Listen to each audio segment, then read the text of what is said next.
Olá, boa noite.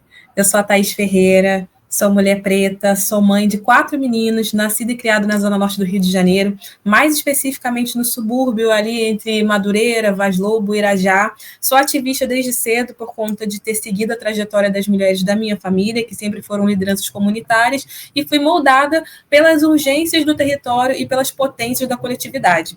A minha trajetória sempre esteve ligada a uma luta por saúde pública, por equidade racial, justiça social e, principalmente, pelo direito das infâncias a existirem com dignidade. Eu falo bastante sobre esse conceito de dignidade para todas as pessoas desde o começo da vida.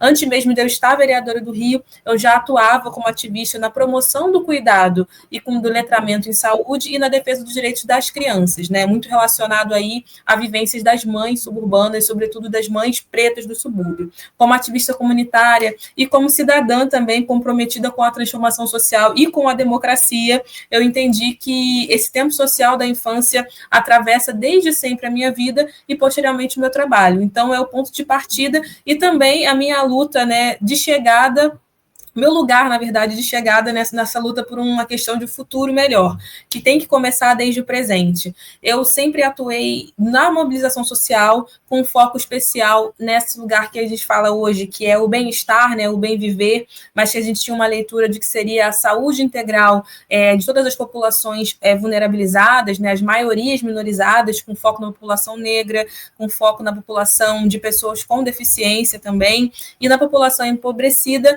através de uma busca de promover e garantir direitos, desde direitos reprodutivos, quando a gente fala das maternidades, o enfrentamento da violência, né, seja ela doméstica, obstétrica, e essa violação dos direitos de ir e vir, do direito à cidade, e a construção de redes de apoio entre esses ambientes coletivos de cuidado que são periféricos, que são gerados, né, e geridos, na sua maioria vezes, pelas mulheres que são mães, mas que tem onde existe muito isolamento. Eu sempre acreditei nesse poder, tanto das mães, quanto das crianças, das infâncias, né, de uma forma plural, para a gente poder formar organizações populares e também promover uma força política que vem do afeto, no sentido de afetar mesmo quem está do nosso lado e disputar a institucionalidade. Isso chega no lugar onde eu estou hoje, né? Eu estou vereadora da cidade do Rio de Janeiro já no meu segundo mandato. Na verdade, vou para o terceiro mandato presidindo a Comissão de Defesa dos Direitos da Criança e Juventude, agora na cidade do Rio de Janeiro. Eu falo terceiro mandato porque essa comissão muda, né, a sua presidência de 2 em 2 anos. Então, estou aí no meu terceiro mandato enquanto presidente da comissão, construindo uma inovação política que eu conceituei, né, autodenominei Mãe Data, que é esse lugar de levar a potência das mães para o centro da proposição de políticas públicas no legislativo, através também da participação de movimentos populares, de ativistas sociais que compõem meu mandato, que formam minha assessoria, e fazendo a política com o pé no chão, né, muito enraizado nas lutas da cidade, no contexto de realidade de toda a população. Isso significa que a gente está ouvindo ali no dia a dia, na rua, na manifestação, nos espaços públicos, né, de acesso e garantia de direitos, as questões que são mais relevantes para a população do Rio de Janeiro, no contexto da cidade do Rio. Quando a gente fala do direito à cidade, a gente coloca sempre um lugar também de protagonismo para a participação das crianças, das infâncias como um todo. E aí chega na questão do direito ao brincar, que para a gente não é luxo. O direito ao brincar é um direito básico, é previsto no Estatuto da Criança e do Adolescente e é garantido também pela Constituição, mas no Rio de Janeiro esse direito é mais um direito violado quase que diariamente. A gente sabe que as crianças que vivem nas favelas, nas periferias, são impedidas de brincar nas ruas, seja pela violência direta ou pela violência indireta. E quando a gente fala de violência indireta, a gente está falando especificamente da ausência de espaços públicos que sejam adequados e, principalmente, quando a gente fala da ausência de espaço público, a gente pode sim dizer que há negligência do poder público, tanto o poder público, né, executivo, na questão de implementar e de fazer valer as legislações, mas também do próprio poder legislativo que eu componho, quando a gente sabe que as produções para garantir o direito à cidade para as infâncias, considerando o direito a brincar como uma prioridade, elas são muito escassas, né? A gente teve que chegar com esse mandato pensando o direito à cidade a partir das infâncias para poder propor, de fato, políticas estruturantes na cidade do Rio de Janeiro que não existiam. Então, a gente tem um mandato que acredita, sim, que brincar é uma tecnologia social social, ancestral de sobrevivência, de liberdade e de desenvolvimento. Por isso, a gente tem pautado e fiscalizado as políticas públicas que garantam espaços de lazer e de convivência comunitária seguros, acessíveis, afetivos e, principalmente, gente, culturalmente relevantes para as infâncias da nossa cidade. E aí a gente está considerando todas as infâncias, tá? A gente, obviamente, vai sempre racializar esse debate, a gente sempre vai pensar na questão de território, a gente sempre vai pensar na questão de localização de classe social, mas a gente pensa também a infância de uma forma plural, porque se a gente possibilita a convivência comunitária com equidade desde a infância, a gente combate uma série de desigualdades, incluindo a questão da desigualdade de raça, de classe e de gênero e de condição e de território que ainda perduram numa cidade como o Rio de Janeiro.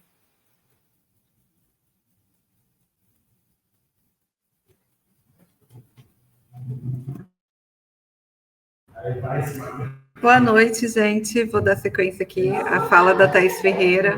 Peço só licença aqui, só pelo barulho externo, só um minuto.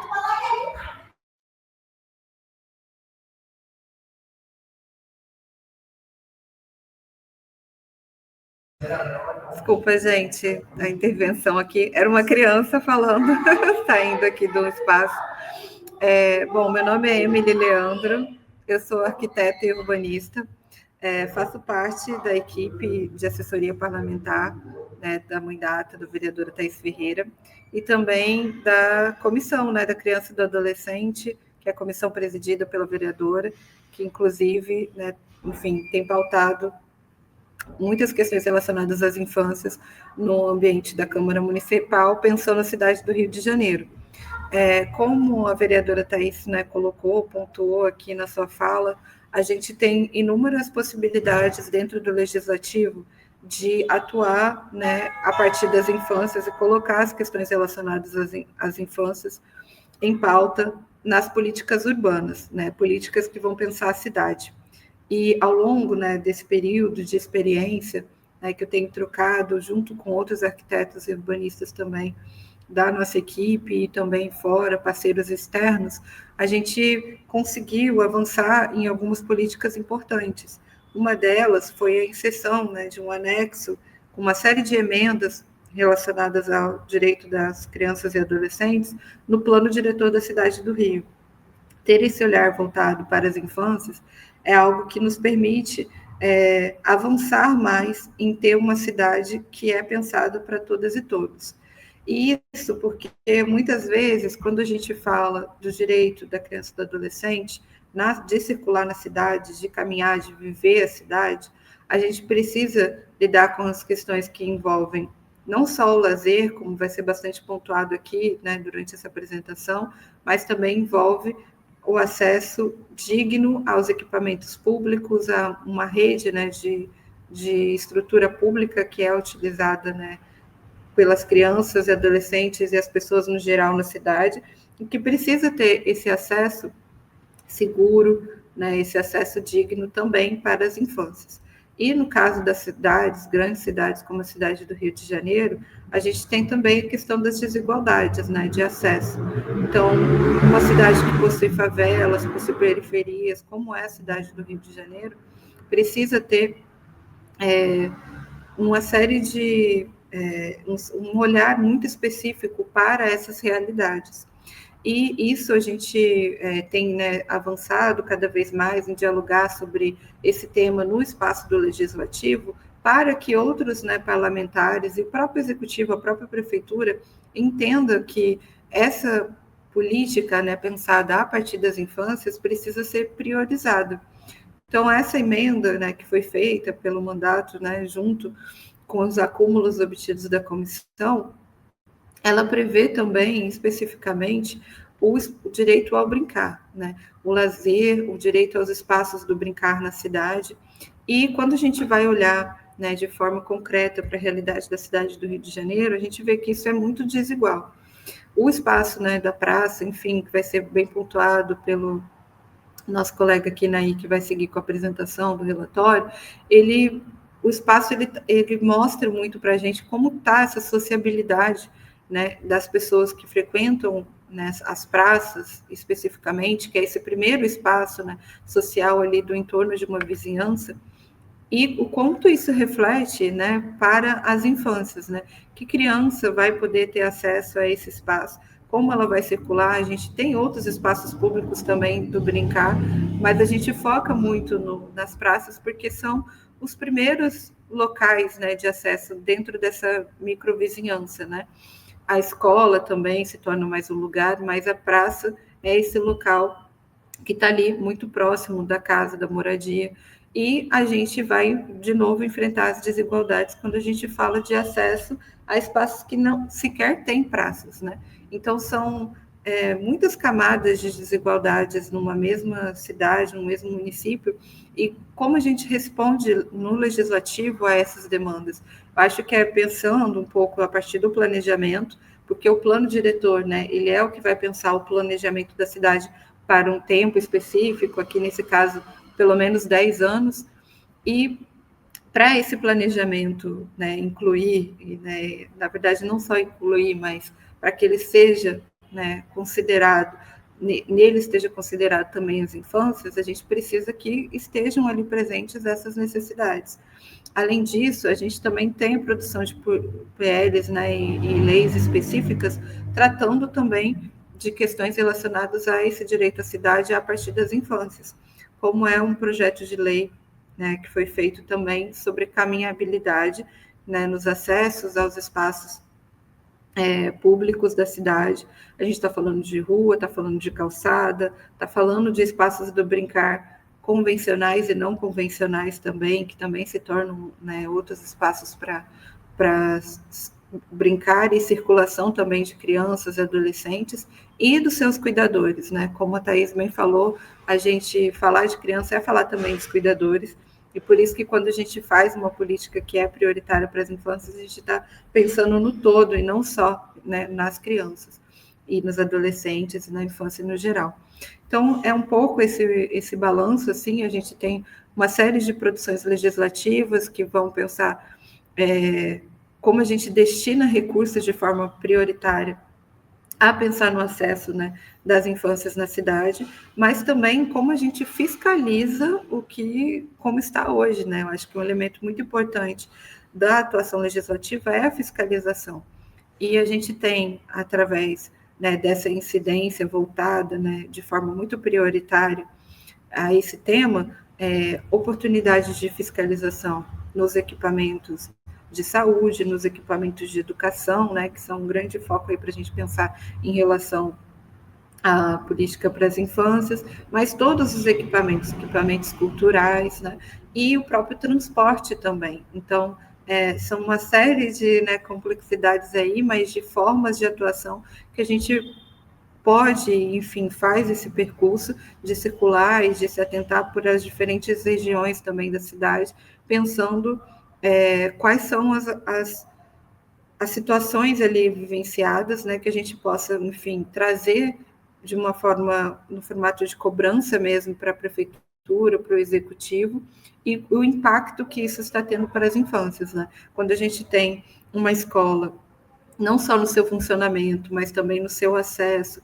né, no seu trajeto da casa até a escola, uma série de obstáculos e desafios aí para a segurança, mas também para um acesso, né, digno para crianças, a gente tem um problema que a gente precisa lidar. E como a gente mapeia isso? Acho que essa parte, né, da fiscalização se torna muito importante por conta, né, dessas realidades, diferentes realidades que a gente consegue acessar quando faz esse trabalho com um olhar mais atento, né, e aproximado desses diferentes territórios, né? Então, acho que é importante a gente avançar cada vez mais na produção de dados e de comparativos, porque a gente sabe que tudo é sobre investimento, então, se não tem investimento, não tem menos chances ainda da gente ter uma política efetiva, e quando a gente faz esses tipos de aprofundamentos de dados e de relatórios, essas desigualdades elas se tornam mais evidentes e a gente consegue pensar em soluções que vão ser importantes, vão ser úteis aí para pensar a garantia do acesso ao brincar, mas também do direito à cidade a partir das infâncias. Eu acho que isso vai ser mais detalhado aí nas apresentações a seguir aí dos meus colegas Inaí e TZ. Então, passo para vocês. Olá, eu me chamo Inaí, ou Jonathan Ferreira, como vocês podem ler aqui. Inaí é meu nome de iniciado na minha tradição religiosa e cultural no candomblé. Bom, eu sou arquiteto e urbanista também, especialista em política e planejamento urbano, com mestrado também em planejamento urbano e regional. Pesquiso as relações do direito à cidade e as desigualdades de território, aprofundando as desigualdades de raça. E aqui, como colaborador da comissão, também na assessoria da parlamentar vereadora Thais Ferreira, acompanho os processos de políticas urbanas e territoriais do Rio de Janeiro, a partir das infâncias e suas necessidades. Então, a gente tem uma agenda de políticas públicas para promover o direito à cidade, a partir das infâncias e necessidades, principalmente das populações mais vulneráveis no Rio de Janeiro. E, dentro desse mote, esse ano a gente teve a iniciativa de produzir um relatório, que já era uma ambição nossa desde o começo, né, do trabalho na comissão, produzir um relatório fazendo um comparativo de praças no Rio de Janeiro. Finalmente a gente teve fôlego e pessoas, né, para a gente construir, né, mapear esse relatório e trazer essas evidências para corroborar com todo o discurso que a gente vem trazendo, com toda a narrativa que a gente acredita, né, e coloca força que a construção de uma infância segura, saudável, com seus direitos garantidos algo fundamental para a construção de uma cidade mais digna para todas as pessoas. E com isso eu quero apresentar aqui os dados principais do relatório. Daí eu vou pedir para alguém me sinalizar, caso tenha algum problema, porque eu estou mudando de aba aqui, não sei se eu vou conseguir ver alguma coisa, mas estou aqui já na primeira página da apresentação. E aí o nosso relatório tem o nome de qual criança tem o direito de brincar, né? As desigualdades urbanas, sociais e raciais nas praças do Rio de Janeiro. Dentro desse relatório, nosso objetivo foi realizar uma análise comparativa, né, das praças, a partir do contexto das desigualdades raciais no território. E com isso a gente fiscalizou 138 praças, né, dentro dos limites do município do Rio de Janeiro. A gente procurou abranger todas as regiões da cidade, né, entendendo o território do Rio de Janeiro como um território complexo para se perceber questões de classe social e segregação, que é um fenômeno que acontece ao longo da história, né, então marca a cidade, né, em diferentes momentos, né, da história do Rio de Janeiro, e que nas últimas legislaturas, né, nos últimos mandatos do executivo, né, do prefeito atual, gerou-se uma série de produções dessa segregação, né, dessa continuidade de um processo de segregação na cidade do Rio de Janeiro. E com isso a gente visitou praças na Zona Norte, na Zona Sul, na Grande Tijuca, na Central, na Zona Oeste, na Barra e no Recreio, e é importante a gente sinalizar que existe diferenças de características desses territórios, né? E era justamente essa informação que a gente queria observar, né? Esse dado que a gente queria observar. Qual que é a diferença no acesso da população da Zona Oeste do Rio de Janeiro, que é uma população mais suburbana, na Zona Norte, que é também uma população mais suburbana e periférica, e como que isso acontece na Zona Sul e na Barra da Tijuca e no Recreio, que tem uma população com maior acesso social e econômico, né? E a partir dessas 138 praças que a gente visitou, apenas 7 dessas praças possuíam fraudário. Fraudário, né, é um dispositivo que é lei que toda praça tenha, que toda praça que seja reformada tenha aqui no Rio de Janeiro. É uma lei da construção desse mandato, né, dentro do trabalho da comissão. do Direito da Criança e Adolescente, que é uma lei que determina que praças e parques que forem construídos ou reformados na cidade do Rio de Janeiro deverão realizar a instalação de fraudários, né? É importante a gente ressaltar que essa lei foi vetada pelo Executivo, pelo prefeito atual, e nossa lei só foi validada pelo STF para que seja, de fato, exercida no Rio de Janeiro, né? Então, é importante a gente ressaltar essa disputa de agenda política, né? Ao passo que a gente propõe uma cidade que abrange os direitos e as necessidades das infâncias, a gente esbarra com uma agenda política diferente que vem do Executivo, que não dá atenção devida a essa pauta, né? Os resultados a gente vai ver também ao longo desse estudo. Apenas 38 praças, né, possuem todos os brinquedos em bom estado, e apenas 3 praças têm brinquedos com acessibilidade. Mais uma vez, a gente ressalta a necessidade de uma cidade acessível, né? É uma demanda importante, uma demanda que a gente também pauta no nosso mandato e na nossa atuação. E a gente percebe que dentro dessa pauta das infâncias, esse tema também não é abordado com uma devida atenção. E 83 pastas apresentam itens que oferecem riscos para as crianças, né? Então, a gente analisou ferros expostos, fiação exposta, qualquer tipo de item, né? De algum brinquedo quebrado, de alguma mesa quebrada nessas praças que ofereçam esses riscos, e a maioria das praças apresenta. E é importante a gente observar o território da cidade do Rio de Janeiro a partir das áreas de planejamento, né, que basicamente são o grupo de bairros, né, de regiões administrativas com diferentes características e com diferentes políticas públicas que incidem, né, sobre elas. Então, a gente pode observar que a área de planejamento 1 é a região mais central da cidade, a área de planejamento 2 compreende a região da Zona Sul e da Grande Tijuca, dos bairros da Grande Tijuca. A área de planejamento 3 são os bairros da Zona Norte que são mais suburbanos. A área de planejamento 4 tem os bairros da Grande Jacarepaguá, da Barra, Recreio e Vargens, né, que é um território mais complexo de se observar, porque tem classes sociais mais altas, principalmente na região administrativa da Barra. E a área de planejamento 5 é a periferia da Zona Oeste, que é a região que a gente observa uma maior carência de recursos e infraestruturas urbanas, né? E, coincidentemente, essa periferização do território acompanha também a divisão majoritária de pessoas negras e pessoas brancas, né?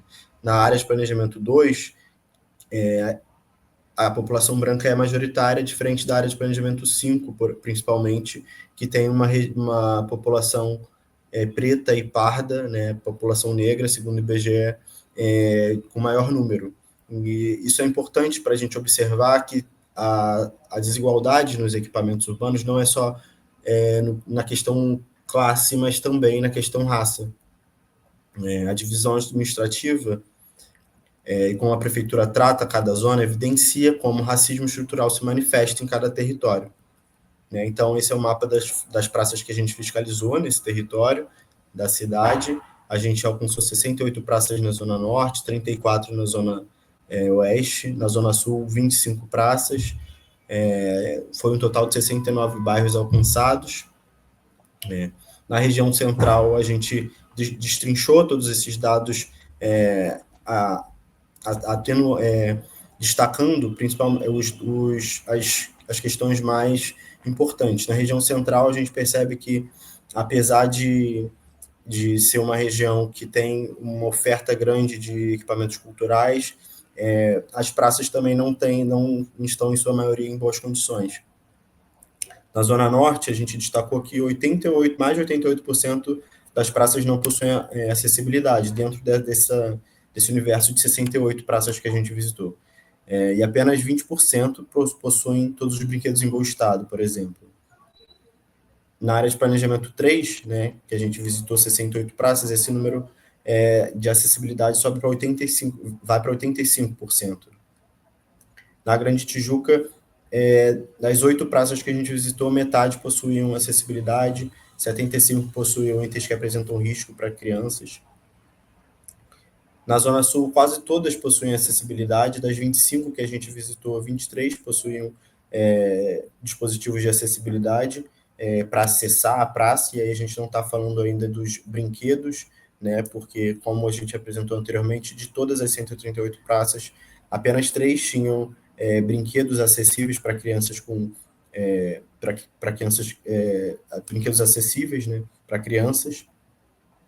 11 das 25 praças possuíam todos os brinquedos em bom estado, então, até mesmo na Zona Sul, a gente não apesar de ser um índice melhor, né, do que da Zona Norte e da Zona Oeste, a gente também não tem uma qualidade de brinquedos, uma qualidade de praça, de espaço público para as nossas crianças, né, de modo geral. Os dados da Zona Oeste também são ruins na qualidade, né, das praças, 64% não possuem acessibilidade, 14 das 34 possuíam todos os brinquedos em bom estado, e mais de 70% possuíam itens que apresentam risco para as crianças. Aí esse número piora quando a gente pega apenas os bairros da área de planejamento 5, que é de fato a parte periférica da Zona Oeste. Esse número de itens que apresentam riscos para as crianças vai para mais de 90%. E diferente da Barra da Tijuca e Recreio, que todas as praças possuem acessibilidade, das que a gente visitou, todas possuem outro tipo de brinquedo, além dos tradicionais, todas possuem lixeiras em bom estado, e 2 dessas 6 possuem itens que oferecem riscos para as crianças. É importante também te ressaltar que nessa região da Barra da Tijuca e do Recreio, não há uma quantidade tão grande de praças públicas, né?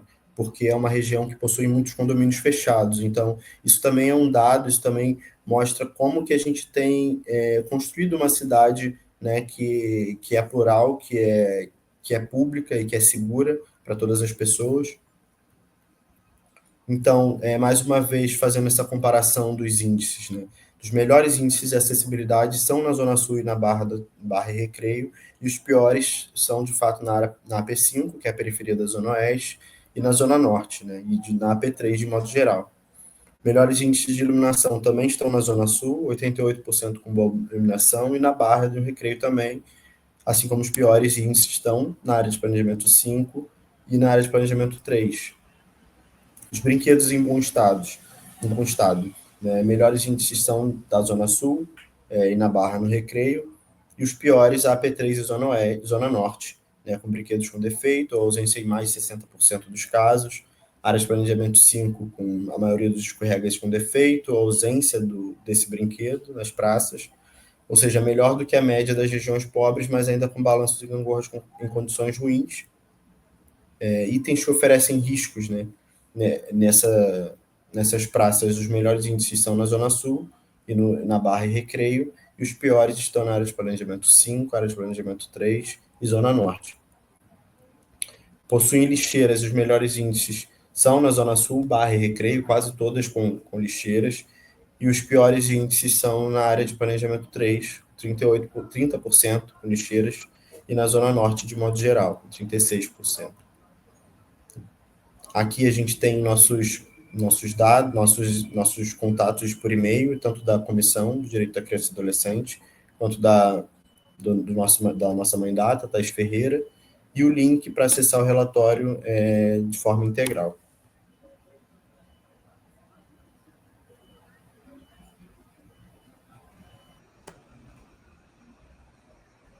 Voltamos. Obrigada, Inaí, pela apresentação, pelo trabalho, pela introdução também, né? A Emily já trouxe aqui para a gente, a vereadora antes. Eu me chamo Thaís Leão, a TZ, né, como a Emily trouxe no começo. Eu sou assessora parlamentar, designer por formação, trabalho na pauta específica da conformação de políticas públicas voltadas para a infância na cidade do Rio de Janeiro, né? Hoje na cidade do Rio de Janeiro, trabalhando aqui da Câmara, pela Comissão dos Direitos da Criança. Eu vim ouvindo, né, tudo que a gente foi trazendo para cá, e não só enquanto designer por formação, especialista pelo direito da criança, mas também enquanto uma ativista apaixonada, uma mãe, né, apaixonada pela infância e muito inconformada com como que a gente entrega a cidade para a infância. Eu vou tentar aqui fazer, na verdade, eu vou fazer um argumento de apaixonamento, né, de puxar a política para esse lugar de evidência mesmo, de trazer as pessoas para o nosso lado, de entender que não está legal para a criança, né, não está legal. O brincar, efetivamente, né, como a vereadora trouxe no começo, ele não é um menor direito, né, ele não é uma coisa menor que ser educado ou menor do que ter acesso à saúde. Né, na infância, e não só para a infância, nos direitos das pessoas como um todo, né, globalmente, a gente tem uma questão que é que os direitos, eles dependem um dos outros para se efetivarem, para se garantirem. A gente não consegue ter uma pessoa bem educada, né, que teve que ter uma política de educação efetiva e esperar que só ela vá entregar uma pessoa e um cidadão legal no futuro, né? A gente pode ter a melhor escola do mundo, mas se a gente não tiver um acesso à saúde, a gente não vai ter a melhor pessoa do mundo. A gente pode ter a melhor saúde do mundo, mas se a gente não tiver educação, a gente não vai ter consciência, não vai ter expansão, a gente não vai ter desenvolvimento, né, para ser entregue no futuro, e vai ter menos. Né? A gente fala que, né, o processo de desinvestimento na infância, ele não gera ausência, ele gera prejuízo, efetivamente prejuízo. Por quê? Sem praça, né, se a gente pegar nesse caso específico que a gente vem trabalhando aqui, né, com muito afinco, por conta dessa deslegitimização que fazem do ganho, né, e do direito, que é o brincar, né, quando a gente retira o espaço do brincar na cidade, quando a gente desestabiliza a relação das crianças com a natureza, que também são espaços de brincar, e parou o som. Me avisem se o som voltou. Me dê um toque. Não parou, não? Ah, tá. Só, né, do exercício da live. Vamos lá. Foco e atenção, sempre importante de ir costurando, mas quando a gente retira esse espaço na cidade, né? Imagina que a gente não tivesse escola, né? Ninguém ia suportar uma cidade, ninguém ia suportar ver as crianças sem escola, porque entende, né? A gente já tem enraizado na gente o tamanho do prejuízo que é não ter acesso à educação. Mas a gente não tem letramento ainda para entender sobre todo o restante, né? De que a educação, ela não é a única e mais importante política para a infância. Ela é uma instituição muito visada na infância, né? Que tem um papel muito importante na infância, e porque justamente, né, na fase adulta a gente deixa de ter contato com a política de educação, parece que é uma coisa só de criança, e parece que é a única coisa de criança também, porque é o único espaço que a cidade de verdade pensa, e não negocia, em teoria, para a infância. Mas o espaço público, a praça, o brincar, o acesso à natureza, o contato com a natureza, tudo isso é tão fundamental quanto. A gente precisa de espaços onde a gente não tenha uma estrutura de convívio, né? Onde a gente não tenha uma hierarquização e uma arquitetura, né, de socialização como a escola costuma desenhar, ainda que ela tenha, né, oportunidade do recreio, oportunidade de experimentar o espaço com a liberdade, ainda assim a gente promove uma sala, né? A gente trabalha, infelizmente, a educação também, que é uma outra questão para a gente pensar, mas a gente trabalha a educação como dentro de quatro paredes.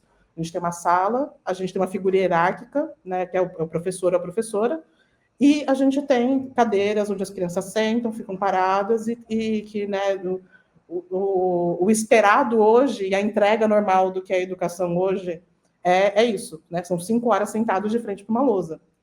A praça, ela não é isso.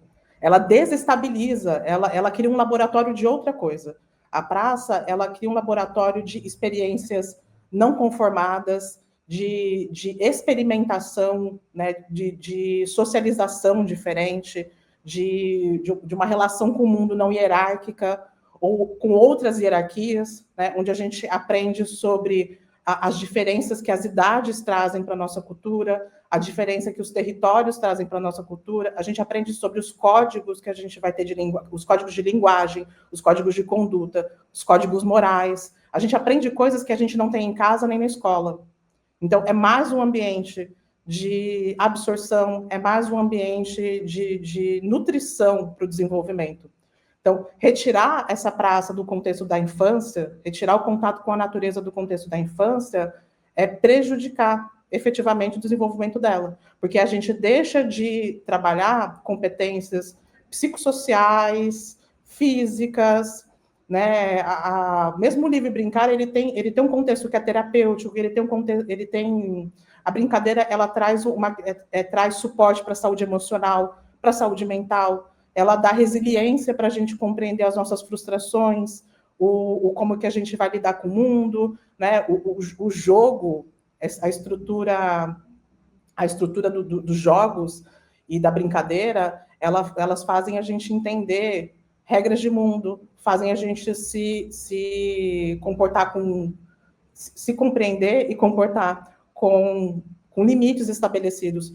Tudo isso é super importante, porque a gente vê hoje, né, em 2025, os reflexos de infâncias emparedadas, os reflexos de infâncias que, né, fica aquela coisa, né, os nossos avós falam, nossa, no meu tempo, eu brincava na rua, eu jogava bola, eu tinha meus amigos, eu ia né, tinha um outro imaginário, era uma outra política de brincar e política de relação com o mundo. Hoje em dia, a gente já tem já é uma outra questão. Né? Hoje em dia, na cidade do Rio de Janeiro, né, principalmente aqui na cidade do Rio de Janeiro, a gente tem a interposição das ruas que são mais para carros, a gente tem uma questão do uso do tempo que mudou também, né, por conta do trabalho, e da entrada do trabalho que consome todo mundo, né? Porque o trabalho ele consome a mãe, o pai, ou, né, em famílias monoparentais, em qualquer formato de família, a gente tem um consumo do adulto no mundo do trabalho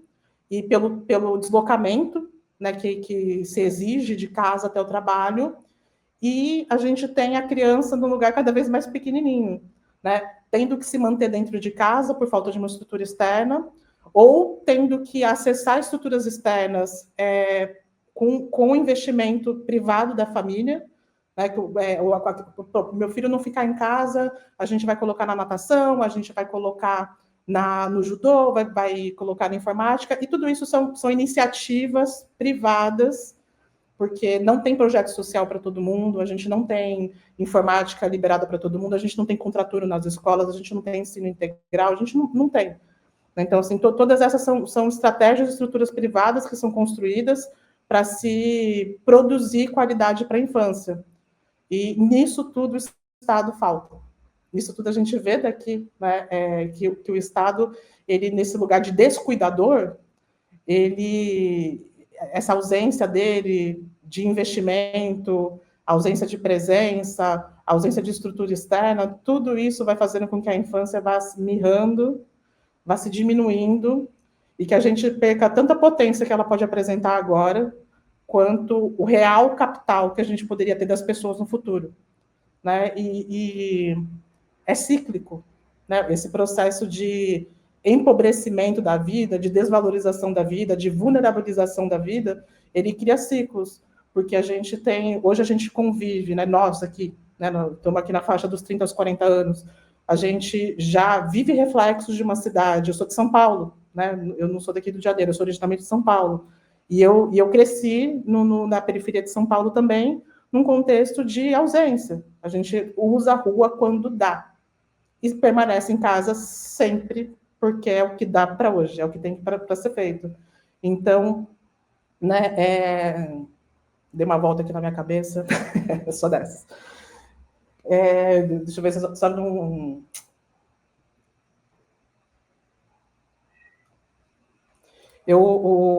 Enfim, é o apaixonamento, né? O coração, ele vem para a garganta mesmo para falar disso, porque é dolorido a gente perceber que, enfim, eu lembrei, né, a afetação que a gente teve sobre o nosso direito a brincar na nossa infância, ela traz resultados que são biopsíquicos, né, do como que a gente vai lidar no trabalho, e de como que a gente vai lidar com a próxima geração que vem, né, o quanto que a gente vai ter de paciência, de comprometimento, de entendimento, né, né, entendimento da alteridade do outro e das necessidades do outro, né, a gente tem que tratar tudo em terapia, questões que a gente não conseguiu trabalhar brincando quando era criança, porque não teve nem espaço, nem orientação, e nem cuidado. Então, né, isso a gente vivemos hoje com os nossos prejuízos, os nossos filhos, eles vivem com prejuízos acumulados, porque há juros compostos, né, o prejuízo sobre os direitos ele é sempre composto. Então, né, os nossos prejuízos geram outros prejuízos, as crianças vivem os prejuízos próprios acumulados com os nossos prejuízos, e assim a coisa vai. Então, a nossa política aqui é de interromper esse descuido, é de trazer para o centro das nossas questões, para trazer para o centro da política mesmo, do discurso político, de que não tem nada mais importante que a gente poderia estar falando do que estar falando de criança. Não tem nada mais efetivo, em termos de futuro, para a gente hoje, do que tratar a criança como um centro, tratar o cuidado como a maior política e tratar o combate ao prejuízo contra o desenvolvimento como o inegociável. Né? A gente precisa, a gente nem precisa, a gente deve isso para a gente e para os, né, cidadãos como um todo. A gente deve isso para a gente e uns aos outros. O pleno desenvolvimento é um direito e é inegociável. A criança, ela tem que ter direito à cidade, a gente tem que garantir esse direito dela à cidade a partir do poder público, a partir da sociedade, e ainda para fazer o último ressalto, que é não só pela família.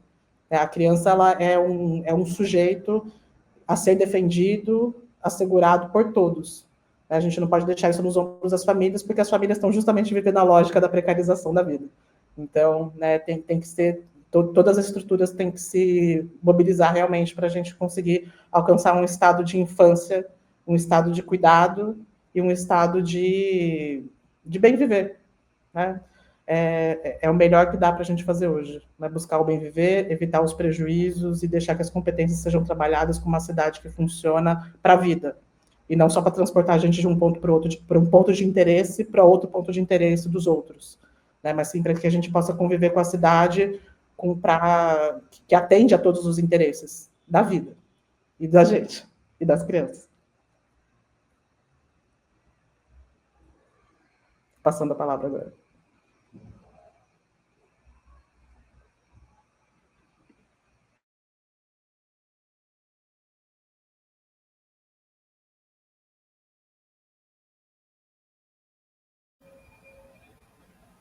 Thaís, tá sem som. Tá falando, mas deixando mudo aí.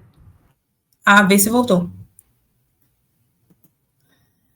Acho que para trazer um fechamento, né, de todas essas falas, da apresentação, da introdução sobre o nosso trabalho, do relatório que a gente criou, mas também enquanto uma pessoa que está vereadora, mas que, antes disso tudo, é mãe, mulher, foi criança, né, e ocupa esse espaço de negociação do poder, de negociação da tomada de decisão, que é o espaço da Comissão de Defesa dos Direitos da Criança, do Adolescente, da Juventude do Rio, eu afirmo com toda a convicção, o Rio de Janeiro e todas as outras cidades precisam colocar as infâncias no centro do planejamento urbano, no centro do orçamento público, no centro das prioridades políticas. Quando uma criança é impedida de brincar, de ocupar a cidade com segurança, de se desenvolver com liberdade, o que está sendo negado não é só a infância dela, é o futuro de todos e todas nós. Isso é um princípio básico para a gente poder começar a mudar a mentalidade e ter uma estrutura social e política que garanta sustentabilidade humana. E é por isso que a gente daqui vai seguir, sim, cobrando, propondo leis, publicizando informações, apresentando inovações políticas, fiscalizando o que já existe, para que a gente possa seguir caminhando com quem acredita numa cidade que não seja boa só para quem pode pagar, mas para quem mais precisa, e até para que essas pessoas que ainda não têm essa crença, que ainda se sentem distantes dessa agenda pública das infâncias, que acham que infância e planejamento urbano não tem nada a ver, que acham que essa política é uma política do longo prazo e não do curto prazo, para que elas também tenham chance de, a partir das evidências que a gente traz, dos cruzamentos desses dados, elas possam entender o que deve ser prioridade real. Quando a gente fala, e fala muitas vezes, que uma cidade boa para as crianças é uma cidade boa para geral, a gente quer dizer o quê? Que se as nossas crianças podem brincar na praça, se elas podem ir para a escola com segurança, se elas podem respirar um ar limpo, se elas podem ter acessibilidade nos seus territórios, se elas podem ser respeitadas de acordo com qualquer que seja o seu local de origem, é um sinal de que toda a cidade está funcionando melhor. É um sinal de que aquele planejamento pensado, não só de uma forma adultocêntrica, está sendo pensado de uma forma inclusiva com o todo da sociedade, do começo até o final da vida. Porque quando a gente fala dessa cidade para as infâncias, a gente está falando especificamente de uma cidade que ela é justa para todo mundo. A única oportunidade que a gente tem entre todas as outras de fazer uma melhor correção de desigualdades é nessa janela única do tempo social das infâncias, priorizando a primeiríssima infância, priorizando a primeira infância e não largando de mão, não abandonando a segunda infância, a pré-adolescência, a adolescência e a juventude. A gente precisa criar corpo com essa fala, a gente precisa dar tamanho a isso, e a gente precisa também passar para essa nova fase, que não é tão nova assim para quem já está no ativismo, né? Mas agora muito tem se falado sobre a questão da economia do cuidado, a gente está avançando em termos de políticas públicas nacionais, na América Latina a gente está até um pouquinho atrasado, mas pensar toda essa estrutura de cuidado, esse estado de cuidado como um promotor de bem viver a partir das infâncias e entendendo que o planejamento urbano, o modo de se pensar a cidade deve priorizar todo esse contexto, é essencialmente necessário para o tempo que a gente vive. A gente está falando de num curto prazo, né, que para alguns pode parecer muito distante, mas a gente sabe que 10 anos, né, o nosso ciclo de políticas públicas, ele passa muito rápido. A gente está falando de uma oportunidade de ter uma teoria de mudança comprovada, de ter boas mensurações de impacto, de ter indicadores reais de mobilidade social e de correção de desigualdades que vão impactar a forma como as nossas cidades vão seguir se organizando, tanto em curto quanto médio e longo prazo. Eu espero que as nossas considerações tenham feito sentido para vocês. Eu acho que enquanto personagem ativo da política, né, independente da casa legislativa que eu ocupo, mas como figura política, eu também estou sempre à disposição dessa troca, do fortalecimento da agenda e de pensar junto, né, todo mundo que já está consciente sobre essa necessidade, mas principalmente de incluir, sensibilizar e fazer com que outras pessoas que se sentem distantes também se movimentem nesse sentido. Vou encerrando a minha fala por aqui, agradeço pelo espaço mais uma vez, agradeço também a colaboração de todos os participantes, né, que eu tenho a honra de construir políticas públicas juntos, né, mas também que são profissionais com uma experiência comprovada e validada no que tange ao planejamento urbano e a política para as infâncias, porque só assim, qualificando esse debate, trazendo esses profissionais que conjugam as evidências e as vivências, que a gente consegue também garantir que esse pensamento possa existir numa casa legislativa como a Câmara do Rio de Janeiro, mas em outros espaços também de participação, de negociação e de tomada de decisão política. Muito obrigada. A janela de oportunidade para tanto saudar quanto agradecer esse espaço para o ONU Habitat e também para o Circuito Urbano. Muito obrigada mais uma vez.